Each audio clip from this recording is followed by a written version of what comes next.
बिहार में सियासत तेज है। कई बार टलने के बाद आखिरकार मुख्यमंत्री नीतीश कुमार के मंत्रिमंडल का विस्तार हो ही गया। लेकिन मंत्रिमंडल के विस्तार के बाद बिहार में सियासत गरमाई हुई है और अब ये साफ हो गया है कि एनडीए गठबंधन में दरार बहुत गहरी हो चुकी है।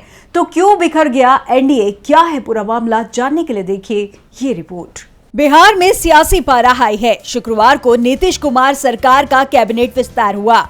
राज्यपाल राजेंद्र विश्वनाथ आर्लेकर ने 21 मंत्रियों को शपथ दिलाई, जिसमें बीजेपी के 12 और जेडीयू के कोटे से 9 मंत्री शामिल रहे। अब नीतीश के नेतृत्व वाली एनडीए गठबंधन सरकार में सीएम समेत कुल 30 मंत्री हो गए हैं।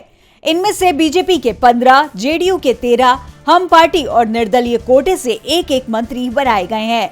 लेकिन इस फॉर्मूले के सामने आने के बाद बिहार के राजनीतिक दलों में काफी उथल-पुथल मच गई है। एनडीए में शामिल बीजेपी और जेडीयू को छोड़कर दूसरी पार्टियां नाराज हो गई हैं।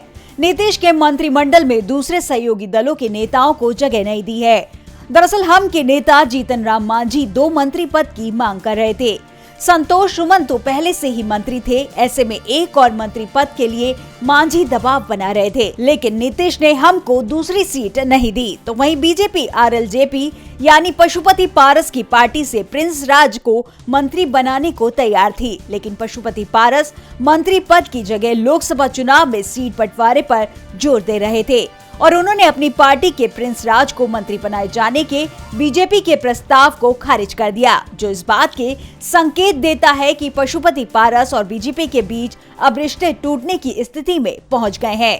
पशुपति ने शुक्रवार को ही हाजीपुर सीट पर अपना दावा ठोकते हुए बीजेपी के खिलाफ बगावत का ऐलान भी कर दिया है, जिसके बाद अब ये साफ हो गया है कि भले ही बिहार में नीतीश कैबिनेट का विस्तार हो गया है, लेकिन लोकसभा चुनाव के पहले एनडीए गठबंधन बिखरता हुआ दिखाई दे रहा है।